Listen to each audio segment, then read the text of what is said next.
Amantísimo Padre Santo, gracias te damos por tus infinitas bendiciones. Gracias te damos porque nos permites estar aquí en tu casa de oración, muy atentos, muy comprometidos y muy bendecidos al recibir en cada momento un estudio, en cada momento un mensaje, en cada momento una enseñanza que viene de ti. Bendícenos, oh Dios, dirige esta reunión, que tu Santo Espíritu nos acompañe. Te lo agradecemos, te lo pedimos en Cristo Jesús. Amén. Para seguir alabando el nombre de nuestro Dios, lo haremos cantando las estrofas del himno número 19, Padre nuestro.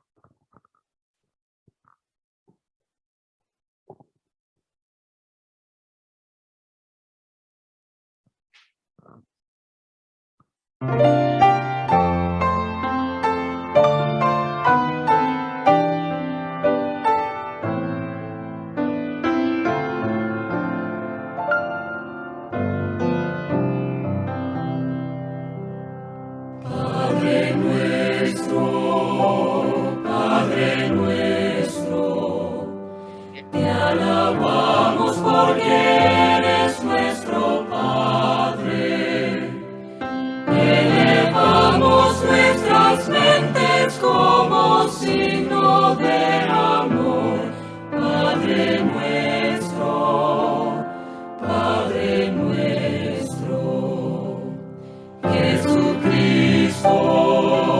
Jesucristo, gracias por tu muerte cruenta en el Calvario.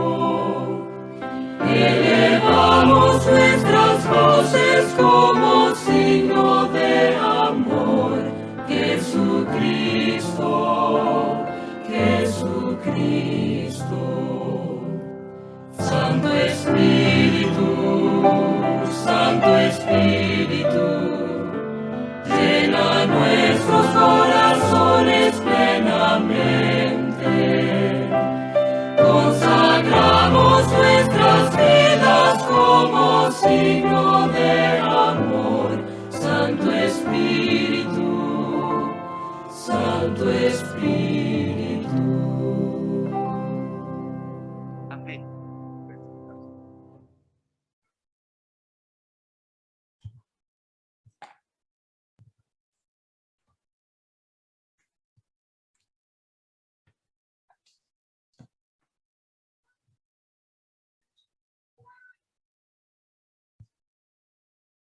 Muy buenos días, hermanos.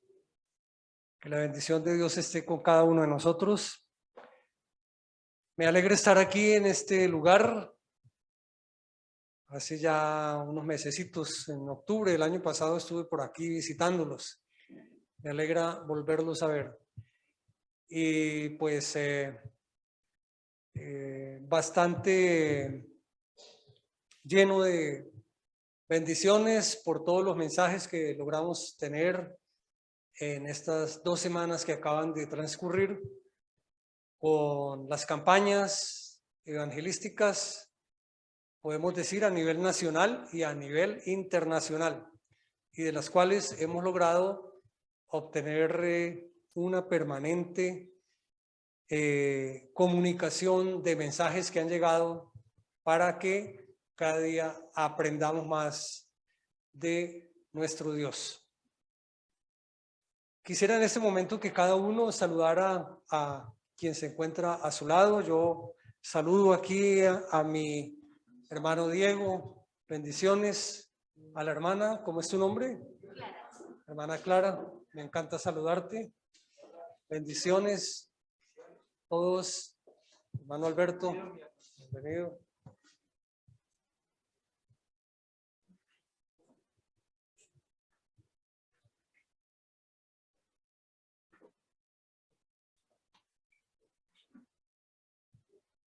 Hermano Santiago, bendiciones.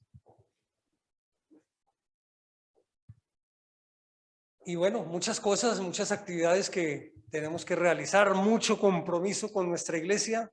Alabado sea el nombre de Dios porque nos permite poderlo hacer y tener las facultades y los recursos para hacerlo. No sé, hay personas en Zoom, ¿no? 5 familias en Zoom, bendiciones.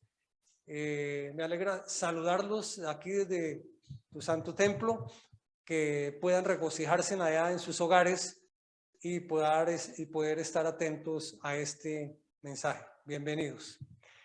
La palabra de Dios, vamos a inclinar el rostro antes de introducirnos en ella. Oremos. Padre Santo, gracias te damos porque vamos a iniciar un estudio, que tu Santo Espíritu nos acompañe y que el mensaje sea bien traído, bien transmitido, y que cada una de las mentes que se encuentran aquí presentes en cada uno de nosotros pueda recibirlo para provecho y para encontrar regocijo, encontrar más enseñanzas cada día en tu palabra. Te lo agradecemos, te lo pedimos en Cristo Jesús. Amén. Amén. Entonces, en la palabra de Dios, en el capítulo 11 de Ezequiel, capítulo 11 del libro de Ezequiel, versículo 19.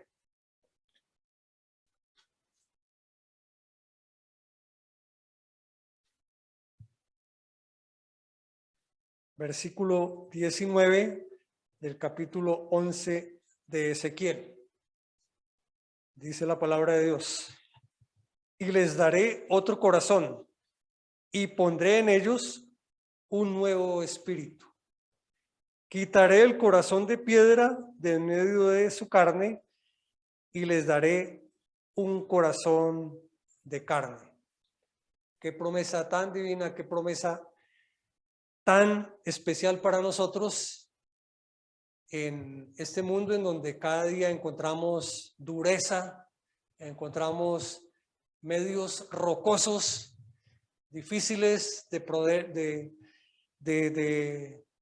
poder buscar la manera que todas las personas logren hacer con esta promesa dada para que llegue a cada uno de ellos esa oportunidad, que el Espíritu de Dios esté en cada uno de sus corazones, un corazón blando, un corazón redimido para la enseñanza que tú nos das en cada momento, Padre Santo. Hemos tenido también la oportunidad en estos días de evangelizar, de estar yendo a otras personas mediante el libro del año. No olviden que al hacer la entrega de este libro también, antes de hacerlo, podamos leerlo, podamos reflexionar en él. Es un contenido muy interesante porque nos habla del libro de la Revelación y habla del mensaje de los 3 ángeles. Y bueno, un contenido que al tener la firmeza de conocimiento en él, podemos comunicarnos con las personas y poder aclararles muchas dudas y muchas inquietudes que tienen. Quizá en muchas partes encontramos personas que dicen: vayan a los adventistas, que esos saben de profecía, ellos son los que estudian profecía, ellos son los que se meten con el libro de Apocalipsis. Tengamos esta herramienta importante que ha llegado a nuestras manos, leámosla y luego sí, entreguémosla. Esta es una muy buena forma de que podamos aprender nosotros y de que podamos llegar con claridad a otras personas y con el dominio propio que ha sido dado por Dios. Tenemos en nuestra vida una permanente manifestación o una permanente ocurrencia de cómo somos nosotros. Algunos dicen: soy así. Soy así. Otros van un poco más atrevidos a decir: yo soy así, ¿y qué? Así me hizo Dios. Así tendré que llevar la vida. Otros hablan de la predestinación. No me merezco más, es lo que tengo. Otros con una firme promesa, con una fe inquebrantable, dicen, hay mucho que hacer. Mi vida está llena de cambios diarios y no puedo dejarla pasar sin que rompa esas barreras que dificultan mi vida diaria. Nosotros a través de los evangelios hemos podido ver cómo la enseñanza de Jesús cuando invitó a sus discípulos para que lo siguieran, también llevó el mensaje a todas las personas que se encontraban en el camino. Y cuando por el pecado se llegó a situaciones difíciles, vino Jesús a la tierra y dijo, voy a demostrarles que sí se puede. Siempre lo hemos tenido a él desde la creación y a través del tiempo nos pudo acompañar en cada momento diciéndonos sí se puede. Esas manifestaciones de amor que Jesús tuvo para con nosotros tiene varios aspectos importantes que nosotros en nuestra vida las podemos seguir y podemos utilizar ese método, ese modelo de Jesús para que podamos hacer lo que necesitamos a diario y romper esas barreras que a veces nos dificultan el desarrollar actividades diarias importantes en nuestra vida. En nuestra misión las podemos encontrar también permanentemente. En nuestro propósito de llegar a otras personas es lo que el modelo de Jesús nos tiene en primera instancia, algo que debemos siempre mantener en nuestro dominio permanente. Es el caso de que Jesús trataba con los hombres para el bien, nunca con nuestros propósitos, nunca con nuestras intenciones, sino siempre buscando en qué puedo ayudar a esta persona, en qué la puedo solventar. Y esto es uno de los primeros aspectos que nosotros debemos tener presentes. Les mostraba simpatía. Esta es una herramienta fundamental que nosotros podemos utilizar diariamente en nuestra vida.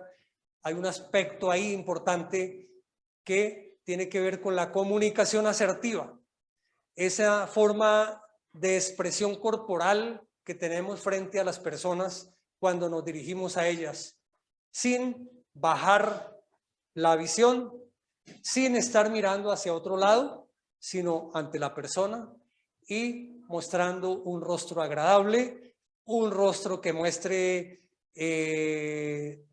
grandes bendiciones que se reflejan por la manera como nosotros nos expresamos. Eso es comunicación asertiva.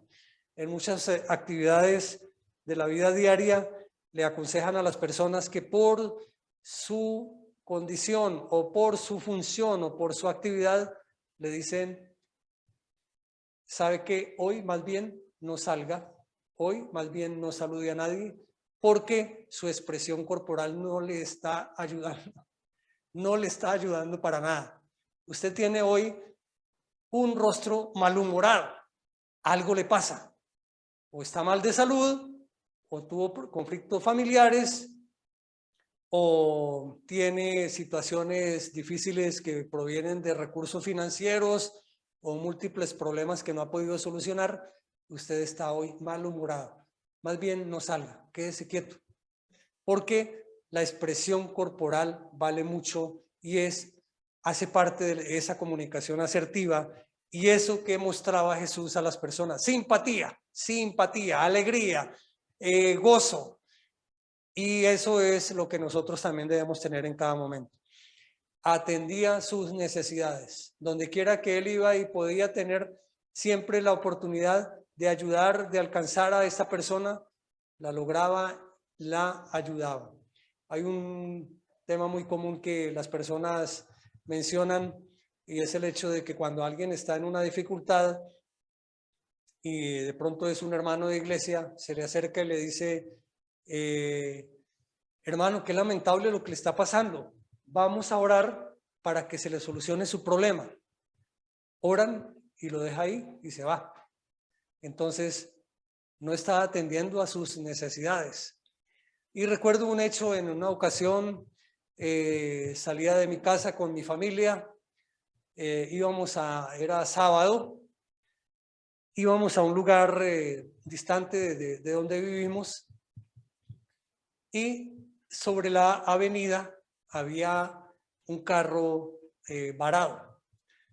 Resultó ser que este carro que estaba ahí varado era de un vecino que muy de vez en cuando cruzábamos palabra, de pronto simplemente el saludo, y no nos contactábamos con su familia ni sabíamos cómo se llamaban, simplemente de pronto si nos lo encontrábamos un saludo y nada más.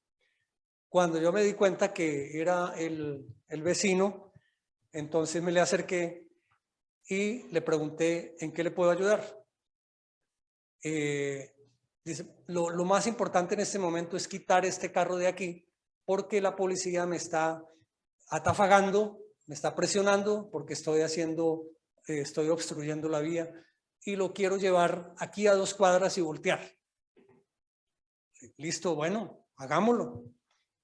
Varias personas cruzaron por ahí, de inmediato les pedí que nos ayudaran. Llevamos el carro hacia esas 2 cuadras para que volteara y lo dejara ahí. Esa ayuda fue muy grande para él. Fue una ayuda que reconoció por mucho tiempo y por todo el tiempo, porque cada vez que me lo encuentro recuerda ese hecho. Fue una ayuda grande para él porque allá ya pudo tranquilizarse, pudo llamar quien le ayudara y resolver ya su problema. Luego ya con mi familia seguimos hacia la iglesia, era sábado bien de mañana. Entonces, las necesidades que nosotros podemos lograr atender a las personas hacían parte del modelo de Jesús. Se ganaba su confianza, era una amistad sincera que Jesús le ofrecía a las personas y por último ya venía lo que viene de Dios, como le digo yo a las personas cuando se hace un estudio bíblico y cuando ya desea que desde que comienza a hacerse el estudio bíblico está pensando en que cuándo me voy a bautizar y no soy yo el que le diga, no soy yo el que estoy buscando el interés, el propósito de que se bautice, sino simplemente el Espíritu Santo lo va llevando. Llegará su momento y les digo a estas personas, su momento está preciso en el momento en que el Espíritu Santo te dirija, te toque y te lleve a las aguas bautismales. Entonces, ese ya es un tema final y es un tema del cual Jesús no estaba preocupado desde el comienzo.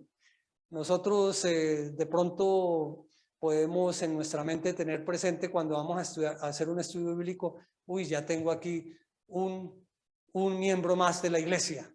Ya estoy pensando desde un comienzo y ese no es el propósito de Dios. El propósito del modelo de Cristo era hacer todo esto para bien de las personas. Traigo como mensaje inicial del modelo de Cristo para adentrarme en un hecho importantísimo que nos sirve para la transformación de nuestras vidas y que vale la pena tenerlo presente porque las barreras, porque las dificultades que tenemos para hacer eso, para lograr la transformación de nuestras vidas, está mostrado allí como un espejo, como una muestra de lo que llegan a ser las personas y de lo que podemos obtener de bien o mal de esa persona para que nosotros podamos seguir los caminos de Jesús. Entonces, los invito a que vayamos a Mateo 28, 16.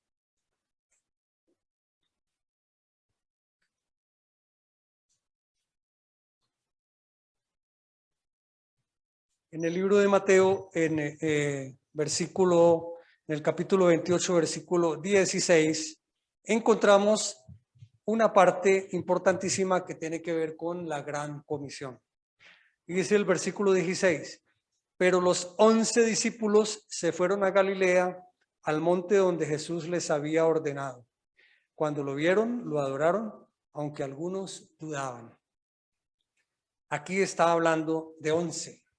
Jesús ya había sido crucificado y algunos dudaban de que hubiese resucitado y solo habían 11, faltaba uno.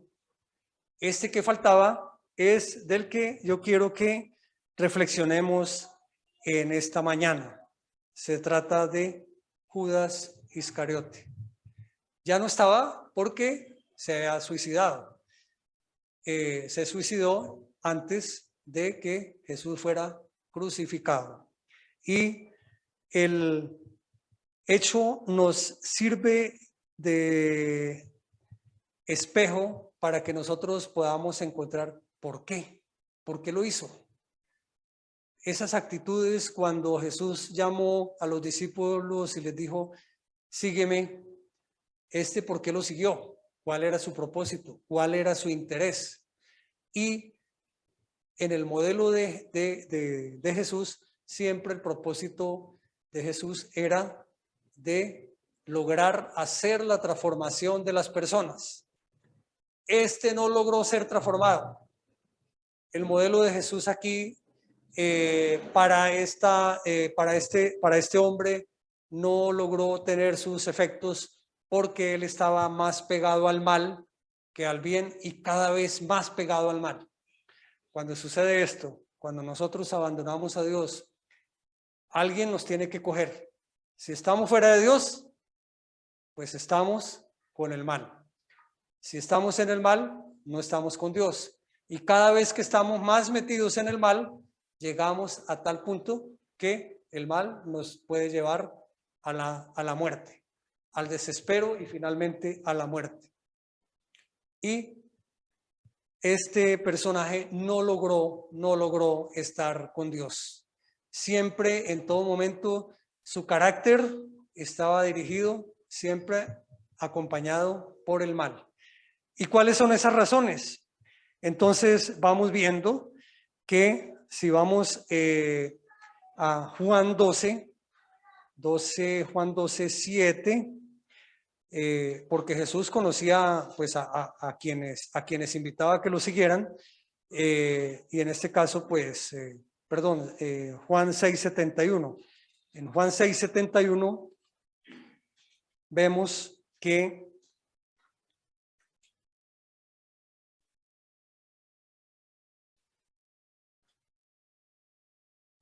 Dios conocía a todos sus discípulos y la expresión que él menciona pues nos da pie a que así lo consideremos. Dice Juan 6, 70. Jesús les respondió, ¿no os he escogido yo a vosotros los 12 y uno de vosotros es diablo? Es decir, desde cada momento, desde que les decía, sígueme, él conocía las características, el carácter de cada persona. Lo conocía. El propósito era que pudiese ser transformado. Entonces, en el versículo 71 del capítulo 6 nos dice, en el versículo 70 dice, les respondió, no os he escogido yo a vosotros los 12 y uno de vosotros es diablo. Se refería a Judas Iscariote, que era un hombre del sur de Judea, de una aldea que se llamaba Queriot. Todos los que provenían de esa aldea eran Iscariote, por eso Judas se llamaba Judas Iscariote. Y Jesús lo conocía, pero no lograba llegar a ser descubierto en su carácter por sus compañeros, por sus discípulos. Veamos qué nos dice Juan 13, 29. Ahí podemos ver que efectivamente ya vimos que Jesús a todos los conocía, Jesús a todos sabía de su carácter y en este caso para los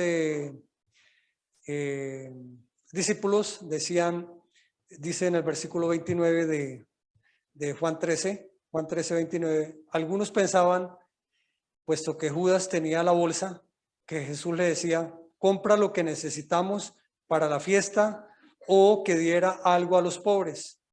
Cuando él tomó bueno, hasta ahí, en el versículo 29, vemos que tenía una gran responsabilidad, era la mano derecha en cuanto a los recursos, el manejo de los recursos financieros del grupo, y nadie se imaginaba qué había dentro de él.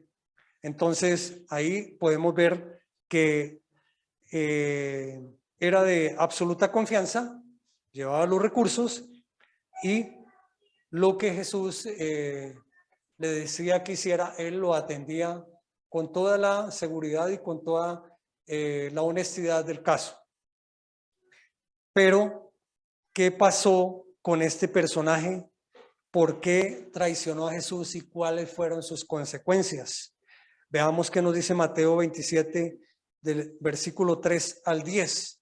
Es algo importantísimo que hemos de analizar acá en Mateo 27, porque son las consecuencias que se reciben cuando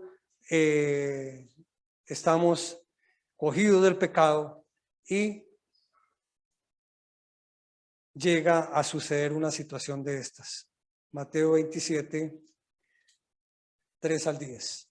Entonces Judas, el que lo había entregado, viendo que era condenado, devolvió arrepentido las 30 piezas de plata a los principales sacerdotes y a los ancianos, diciendo, yo he pecado entregando sangre inocente.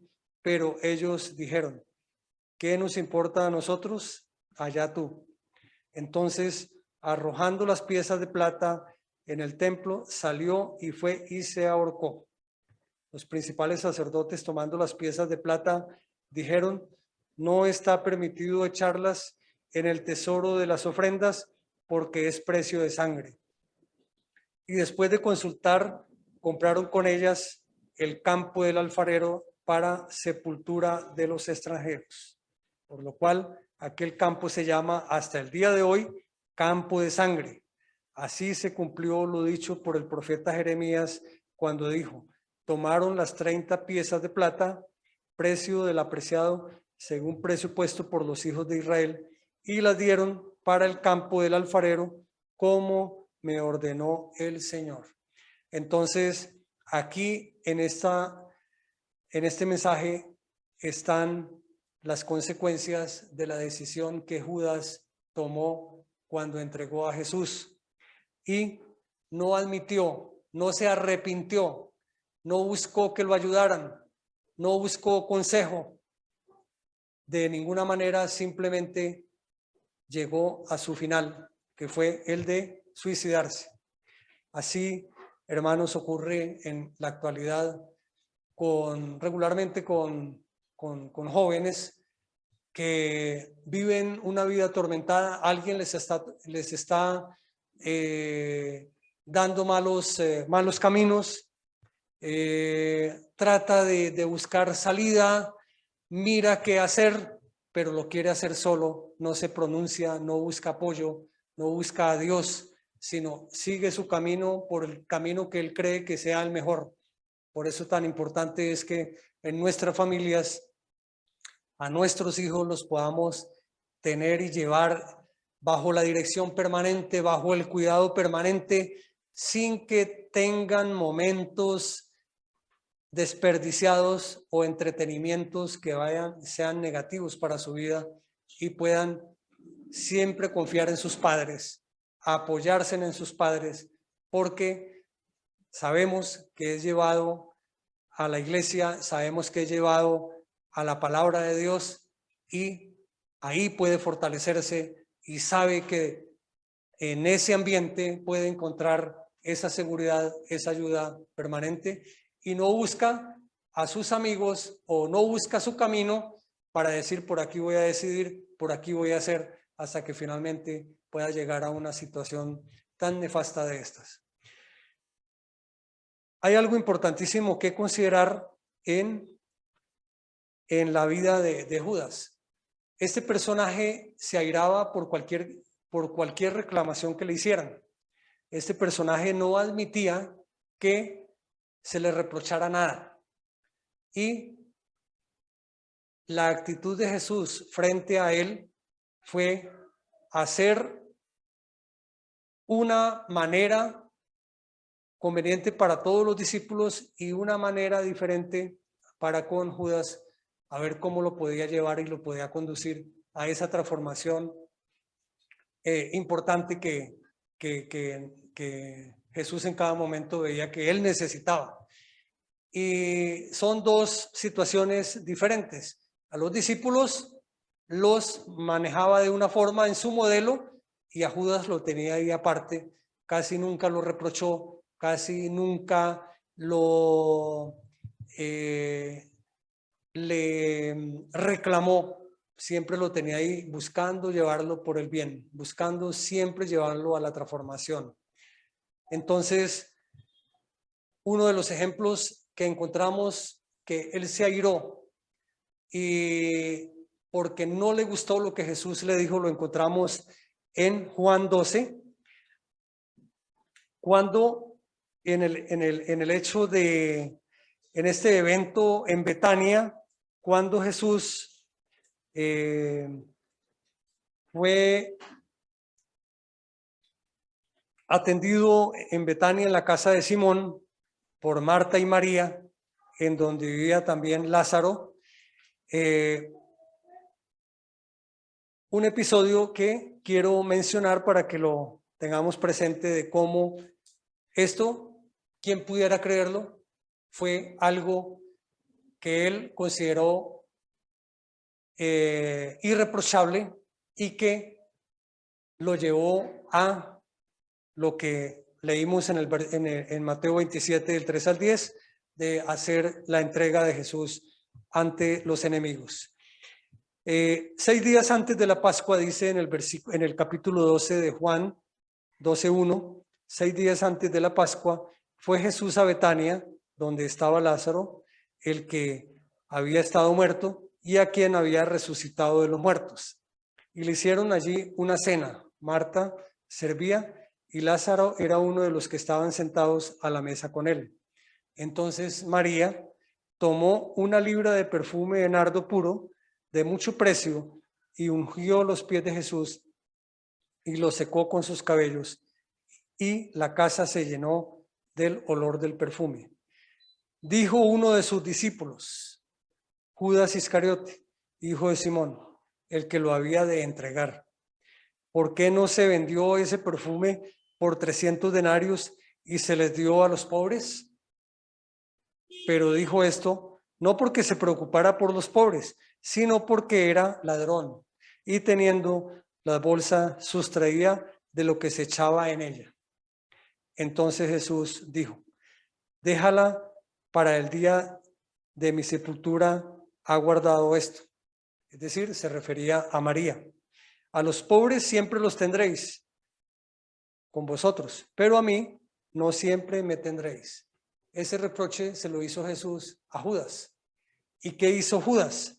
De inmediato, entonces, vamos a Marcos 14:10, que es una de las manifestaciones inmediatas como de venganza, y ¿qué dijo? Marcos 14:10.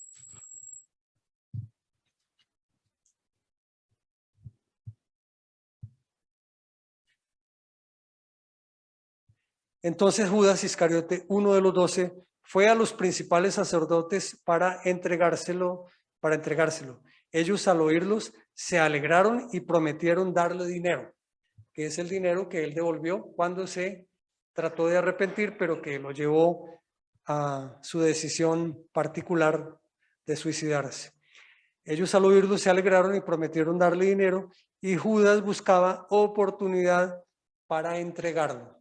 Esa oportunidad era la que él estaba viendo en cada momento, y la vio en el momento de la cena del Señor, cuando podemos ver en Mateo 26, 14 al 16.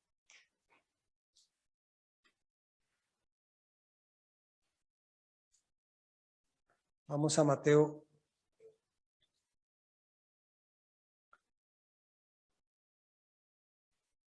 Mateo 26, 14 al 16.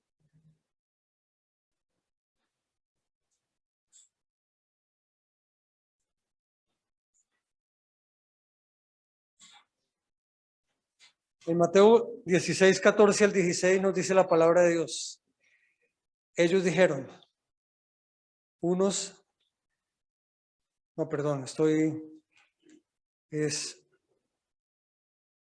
Mateo 26, 14 al 16.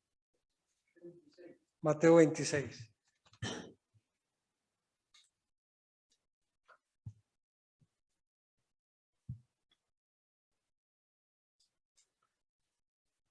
Mateo 26, 14 al 16. Entonces uno de los 12, que se llamaba Judas Iscariote, fue a los principales sacerdotes y les dijo, ¿qué me queréis dar y yo os lo entregaré? Ellos le asignaron 30 piezas de plata. Desde entonces buscaban oportunidad para entregarlo. Entonces ahí vemos que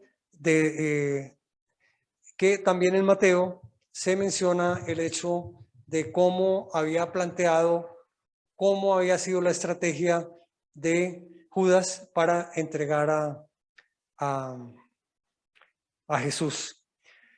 Hay algo importantísimo que lo encontramos en Juan 13, 21 al 30. En Juan 13, 21 al 30, Jesús nunca buscó vengarse de Judas, ni nunca lo desenmascaró, ni nunca lo acusó. Dice, habiendo dicho Jesús esto, se conmovió en espíritu y declaró, de cierto os digo, que uno de vosotros me va a entregar.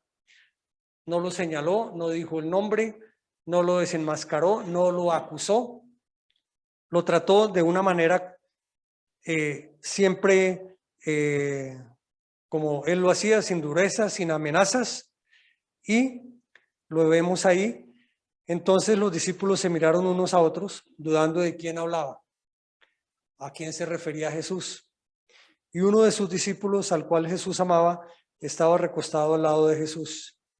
A este pues hizo seña Simón Pedro para que preguntara quién era aquel de quien hablaba. Él entonces, recostándose sobre el pecho de Jesús, le preguntó, Señor, ¿quién es? Respondió Jesús, a quien yo le dé el pan mojado, ese es. Y mojando el pan, lo dio a Judas Iscariote, hijo de Simón. Y después del bocado, Satanás entró en él. Entonces Jesús le dijo, lo que vas a hacer, hazlo pronto. Y ninguno de los que estaban en la mesa entendió lo que Jesús había dicho. Ellos entendieron que simplemente le habría dado una orden a Judas, vaya y haga lo que tenemos que hacer, como una orden de alguna actividad que tuviese que desarrollar, pero los discípulos nunca se imaginaron a qué era que iba Judas. Algunos pensaban, puesto que Judas tenía la bolsa, que Jesús le decía, compra lo que necesitamos para la fiesta o que diera algo a los pobres. Cuando él tomó el bocado, salió enseguida, era ya de noche. Y entonces ahí se presenta sigue siendo Jesús sin problema, sin miramientos de ninguna clase contra Judas. Y en Lucas 22, 47 al 48 vemos cómo expresó Jesús el momento crucial en el que iba a ser entregado. Judas 22, 47 al 48.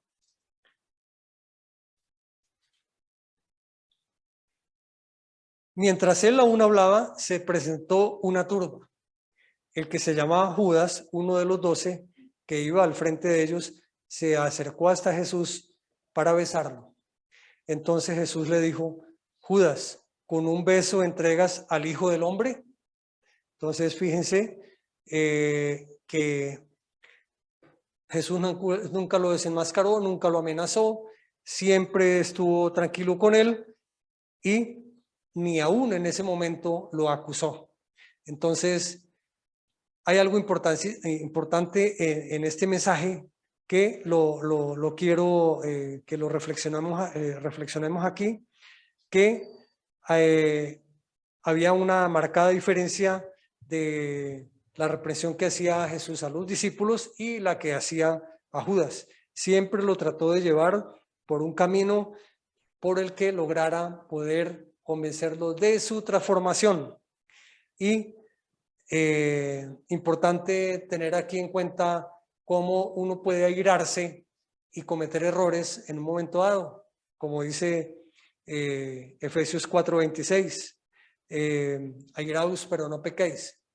Nosotros podemos estar a ese punto y cada vez que estamos en medio de nuestras actividades diarias, podemos encontrar situaciones de ese tipo, pero nunca llegar a manifestar una agresión o a manifestar una forma grotesca de nuestro comportamiento, siempre buscando orar a Dios y evitar que estas situaciones se nos lleguen a presentar, porque tendríamos que llegar a unas consecuencias fatales, como a estas consecuencias a las que llegaba Judas en cada momento, que se airaba y de inmediato no admitía sus errores, no admitía reproches y ante quien lo amenazara o ante quien no creyera en él, de inmediato buscaba su ofensa. Entonces,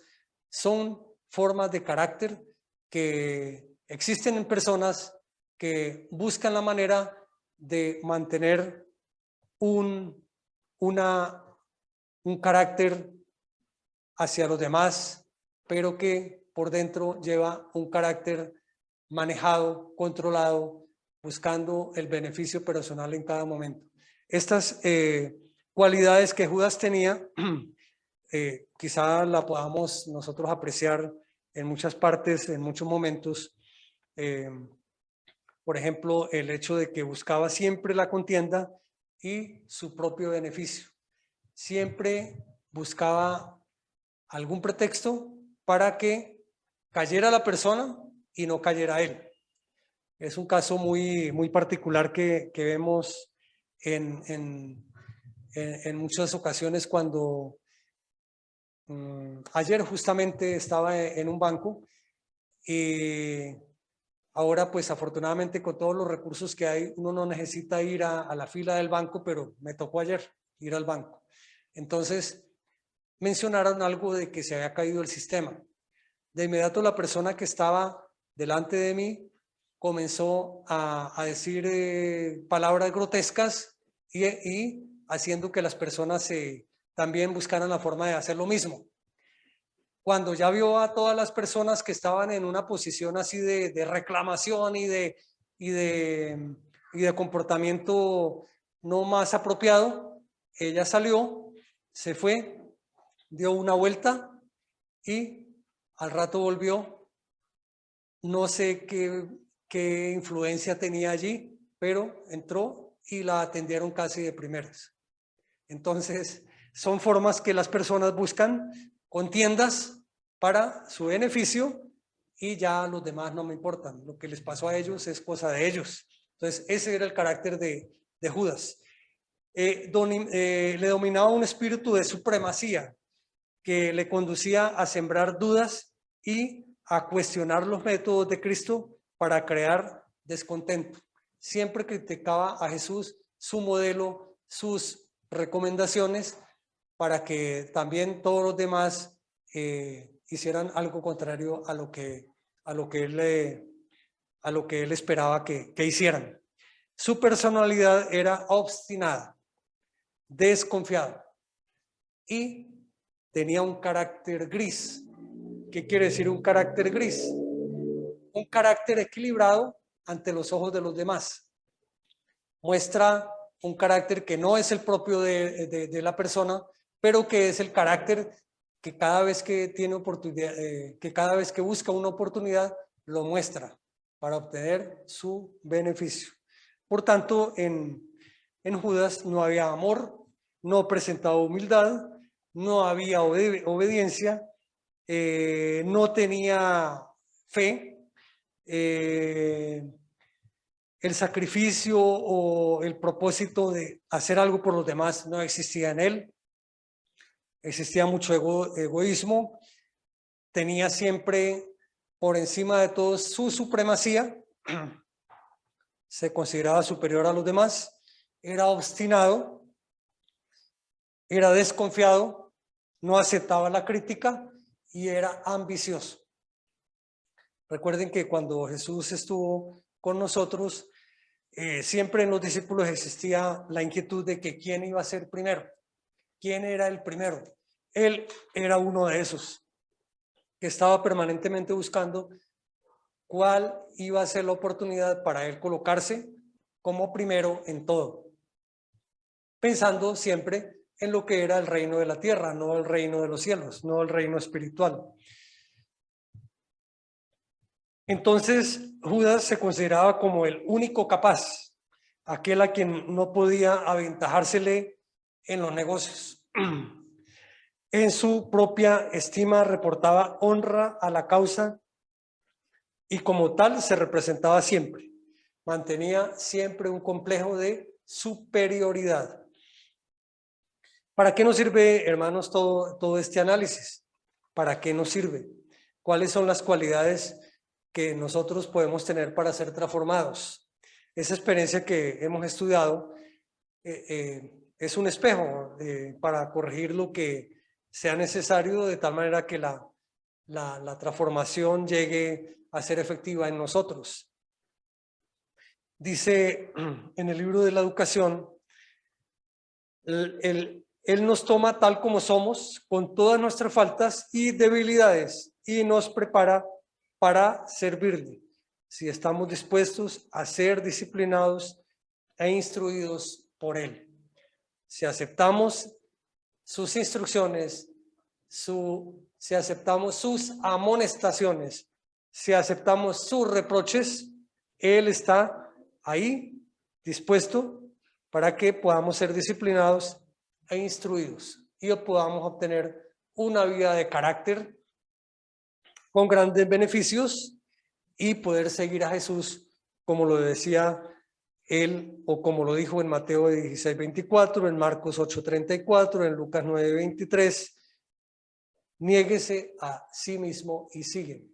Entonces, estas recomendaciones de lo que es un personaje con estas características nos sirve para que nosotros moldeemos nuestro carácter, mantengamos un propósito de transformación en nuestras vidas a diario. Esto no es para que lo hagamos por allá cuando se nos ocurra porque alguien nos dijo o porque yo me sentí mal, sino que a diario debemos mantener ese propósito de transformación permanente. Quitar esas barreras que obstaculizan nuestras vidas, aprendamos del modelo de Jesús, veamos esos espejos que se presentan diariamente en muchas ocasiones. Recuerdo una anécdota en una empresa de gran prestigio en la cual trabajé por muchos años y se hacían unas reuniones en la mañana, en las primeras horas de la mañana, en grupos que tenían el desarrollo de proyectos por grupos y eran muy confidenciales todas las conversaciones que se llevaban ahí porque tenían estrategias, tenían contenidos muy importantes que solo le interesaba al grupo, a cada grupo. Había un personaje que había tomado por costumbre en las horas de la mañana pasearse por el lugar por donde estaban estos grupos.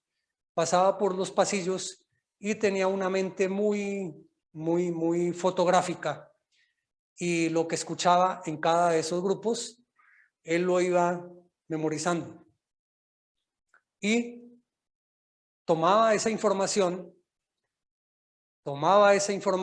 y se la llevaba a personas de otras empresas para que hicieran o para que se adelantaran en la estrategia que se estaba estudiando en cada uno de esos grupos. Esta persona logró tener un éxito bastante considerable, alrededor de unos 5 años. Su vida profesional o todas sus condiciones financieras, todo crecía de una forma admirable. Nadie entendía cómo él podía llegar a tener tantos resultados positivos y que ninguno lo lograba. Hasta que, pues, logró caer. Alguien descubrió cuál era su estrategia. Todas las estrategias que se hacían en esos grupos, él las tomaba y se las llevaba para otro lado, las pulía y se aprovechaba de ellas y llegaba antes que las estrategias resueltas resultaran de cada grupo de la empresa. Finalmente, hacia los 5 años, al ser investigada su situación, cuando alguien se dio cuenta de cómo era que él hacía, encontraron que no era un profesional, que el último título que había tenido oficial era el de bachiller y todos los que tenía de ahí en adelante eran falsos. Es decir, no era profesional, no tenía ninguna especialización, era una persona que había sido descubierto totalmente en sus comportamientos. Entonces, es un hecho real. Y estos hechos reales los podemos encontrar a diario en el comportamiento de las personas. No dejemos que esos comportamientos lleguen a nuestras vidas.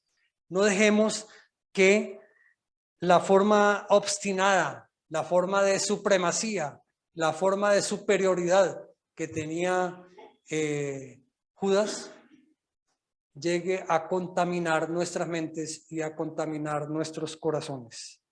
Para terminar, quiero decirles que el éxito en la vida está marcado por la actitud más que por la aptitud. Podemos saber mucho, podemos conocer muchas cosas, pero si no tenemos una actitud que sea dirigida por Dios en cada momento de nuestras vidas, los resultados no son los mejores. Seamos ante todo humildes, por mucha sabiduría que tengamos del conocimiento diario de la vida, de nuestras vidas, utilicémoslas, aprovechémoslas, ayudemos a otras personas, pero no nos sintamos superiores a los demás, no tengamos una vida obstinada y contraria en cada momento frente a los demás, buscando conflictos entre personas, buscando conflictos en la iglesia, haciendo que se presenten situaciones difíciles por ese comportamiento que estas personas puedan llegar a tener. Seamos siempre humildes. Oremos. Padre Santo, gracias te damos porque nos has permitido en esta mañana tener una reflexión que tú has traído para nosotros y de la cual podemos aprender muchísimo. Permítenos, Padre Santo, que sea esta reflexión un gran espejo para nuestras vidas y evitemos que sean parte de nuestro desenvolvimiento, parte de nuestro comportamiento, parte de nuestro carácter. Permítanos, oh Dios, que siempre bajo tu dirección y tu guía y con el modelo de Jesús evitemos que las barreras que diariamente tenemos que sobrepasar en nuestras vidas sean quitadas y que al ser quitadas todas las actividades, todas las actuaciones, todos los compromisos, todos nuestros propósitos sean bendecidos por Dios. Te lo pedimos, Padre Santo, te lo agradecemos en Cristo Jesús. Amén. Muy bien, hermanos, puestos en pie, invito aquí a nuestros acompañantes para que cantemos el himno número 163.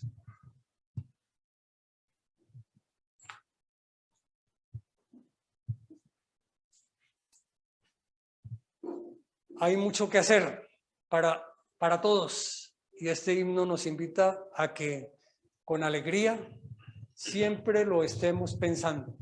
Mucho que hacer. Con alegría, el himno número 163.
Amén. Bendiciones, pueden sentarse. Un feliz sábado.